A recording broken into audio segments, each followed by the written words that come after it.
नमस्कार दोस्तों। गांधी जी को हम आज क्यों याद करें? क्या प्रासंगिकता है उनकी आज के समय में? और गांधीवाद से भला हम क्या सीख सकते हैं? लेकिन गांधी एक आवाज नहीं, बल्कि एक आगाज है। जैसे सत्य के लिए राजा हरिश्चंद्र, दान के लिए कर्ण, करुणा के लिए गौतम बुद्ध, अहिंसा के लिए महावीर स्वामी, प्रेम के लिए ईसा और भाईचारे के लिए मोहम्मद साहब को याद करते हैं, तो हम गांधी जी को इन सारे सद्गुणों को मिलाकर के सार्वभौमिक स्वीकारोक्ति के लिए याद किया जाता है। क्योंकि गांधी जी ने इन सारे सद्गुणों को मिलाकर के सार्वभौमिक भलाई और विश्व शांति तथा सुरक्षा के लिए एक नया विजन दिया, एक नया आइडिया खड़ा किया उन्होंने। गांधी जी कहते थे कि मेरा जीवन ही मेरा संदेश है, और उन्होंने वही संदेश दिया जो उन्होंने पहले खुद जिया। जैसे एक कहानी है उनके बारे में कि एक बार क्या हुआ कि एक महिला अपने एक बच्चे को लेकर के गांधी जी के पास में आई और गांधी जी से बोली कि इस बच्चे की गुड़ खाने की बुरी आदत है, आप अगर इसे समझाएंगे तो इसकी समझ में आ जाएगी। गांधी जी ने उस दिन उस महिला को और उस बच्चे को वापस कर दिया, कहा दूसरे दिन आना। वो दूसरे दिन पहुंची, फिर वापस किया, तीसरे दिन, चौथे दिन, पांचवें दिन, 1 हफ्ते 10 दिन तक गांधी जी ऐसा ही करते रहे। फाइनली उन्होंने उस बच्चे को समझाया और उससे कहा कि देखो, गुड़ खाना बुरी बात है। इस पर यूपीएससी एक बार निबंध भी पूछ चुकी है। तो गांधी जी ने जब ये 2 शब्द कहे तो जो बच्चे की मां थी वो छल्लाकर के गांधी जी से बोली कि जब आपको यही 2 शब्द कहने थे तो हमें 1 हफ्ते 10 दिन से क्यों वापस कर रहे थे बार बार? तो गांधी जी ने उससे कहा कि देखो, इससे पहले गुड़ खाने की मेरी भी बुरी आदत थी। पहले मैं अपनी आदत में सुधार लाना चाहता था, उसके बाद में ही तो आपके बच्चे को समझाना। अगर बुराई हमारे अंदर है तो पहले हमें अपने अंदर से तो बुराई को समाप्त करना चाहिए, तब तो हम दूसरों को उपदेश दें। तो गांधी तो एक ऐसे अनोखे संत हैं जो कहते हैं कि बुराई अगर हमारे अंदर विद्यमान है तो हम पहले उसे अपने अंदर से समाप्त करें। आज के संत एसी में बैठ करके प्रवचन दे रहे हैं, उपभोक्तावादी संस्कृति का पूरा आनंद उठा रहे हैं, लाखों रुपए कथा और प्रवचन के नाम पर फीस वसूल रहे हैं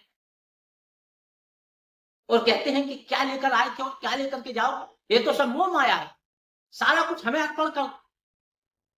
खुद सारी उपभोक्तावादी जो संस्कृति है उसका सुख उठा रहे हैं, आनंद उठा रहे हैं, जबकि खुद उनके अंदर बुराई विद्यमान है, लेकिन वो दूसरों को प्रवचन सुना रहे हैं, दूसरों को उपदेश दे रहे हैं। मन चंगा तो कठौती में गंगा, लेकर मन तो अंदर से सड़ा हुआ है, गंदा है मन, लेकिन दूसरों को हम उपदेश देने में लगे हुए हैं। लेकिन गांधी ऐसे अनोखे संत हैं जो कहते हैं कि बाहर आप उपदेश तब दो जब आप पहले अपने अंदर से बुराई समाप्त करो, क्योंकि जो बुराई हमारे अंदर बैठी हुई है हम पहले उसको तो बाहर निकाल करके फेंक दें। गांधी जी का कहना था कि हमें इस देश से सिर्फ अंग्रेजों से ही आजादी नहीं दिलाना, बल्कि अंग्रेजों के साथ साथ इस देश में जितनी भी बुराइयां विद्यमान है उनको भी इस देश से निकाल करके हमें बाहर फेंक देना है। क्या अनोखा संत था, क्या अनोखा नेता था, कितनी गजब की सहन शक्ति थी इस व्यक्ति के अंदर। प्रेम, शांति और अहिंसा के रास्ते पर डटे हुए हैं, प्रेम, शांति और अहिंसा का संदेश दे रहे हैं समाज में, हिंदू मुस्लिम एकता की नींव डाल रहे हैं, अस्पृश्यता जातिवाद का विरोध कर रहे हैं, जिसकी वजह से एक ओर वो अंग्रेजों के निशाने पर है तो दूसरी ओर कट्टर हिंदुत्ववादियों के निशाने पर खड़े हो गए। लेकिन फिर भी ना तो उन्होंने धैर्य छोड़ा, ना प्रेम, शांति, अहिंसा का उन्होंने रास्ता छोड़ा। क्या गजब का व्यक्ति था। लोग गालियां दे रहे हैं, कोई ट्रेन से निकाल करके बाहर फेंक दे रहा है, कोई पीट दे रहा है, लेकिन तब भी किसी के से कोई बैर नहीं, किसी से कोई कटता नहीं, किसी के प्रति कोई दुराभाव नहीं। क्या गजब का व्यक्ति था। तो गांधी से हम क्या सीखे? आज से 100 साल पहले जितनी गांधी की प्रासंगिकता थी, आज भारत को उससे कहीं ज्यादा गांधी की जरूरत है। आज जब इस देश में हिंदू मुस्लिम के नाम पर नफरत के बीज बोए जा रहे हैं, धर्म जाति के नाम पर लोगों की खुलेआम मॉब लिंचिंग हो रही है, तो ऐसे समय में तो गांधीवाद की और ज्यादा प्रासंगिकता बढ़ जाती है। क्योंकि गांधीवाद केवल भारत के लिए नहीं, बल्कि पूरी दुनिया के लिए विश्व शांति और सुरक्षा के लिए सबसे सर्वोत्तम नियम है।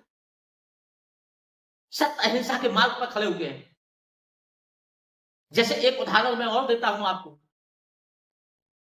जब 1922 में उन्होंने असहयोग आंदोलन को वापस लिया था, तो किस वजह से वापस लिया? सिर्फ चौरा चौरी में एक छोटी सी हिंसा हो गई, इसकी वजह से असहयोग आंदोलन वापस ले लिया। क्योंकि हिंसा के दम पर आजादी भी नहीं चाहिए थी इस वक्त।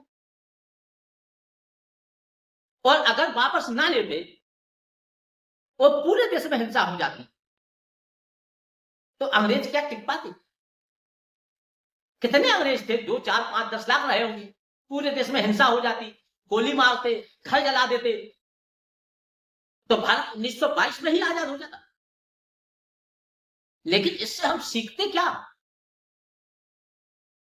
आप वही सीखते हैं जो आपके फाउंडिंग फादर्स आपको सिखा करके जाते हैं, जो हमारे माता पिता हमको सिखाते हैं, वही तो सीखते हैं हम। लेकिन इस व्यक्ति के पास में तो राष्ट्रपिता का दर्जा है। ये भी हम क्या सीखते हैं इस व्यक्ति से?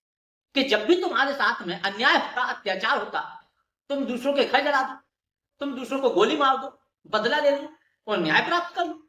यही तो सीखते। लेकिन हमने 22 के पश्चात 25 साल तक आजादी के लिए इंतजार किया, क्योंकि इस व्यक्ति ने हमें क्या सिखाया? इस व्यक्ति ने हमें सहिष्णुता सिखाई। इस व्यक्ति ने हमें दमन को सहन करने की क्षमता का विकास किया।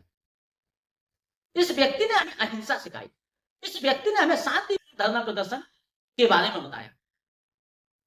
हम 25 साल तक अंग्रेजों से पिटते रहे, लेकिन हमने सहनशीलता सीखी, बहुत सी चीजें सीखी, जिसकी वजह से इस देश का लोकतंत्र आज चल रहा है। मोहम्मद अली जिन्ना और महात्मा गांधी दो शख्सियत, दोनों को ही अपने देश में राष्ट्रपिता का दर्जा प्राप्त है। एक और मोहम्मद अली जिन्ना ने पाकिस्तान की नींव डाली, क्योंकि हिंदुस्तान और पाकिस्तान दोनों एक साथ आजाद हुए। मोहम्मद अली जिन्ना ने पाकिस्तान की नींव डाली, महात्मा गांधी ने हिंदुस्तान की नींव डाली।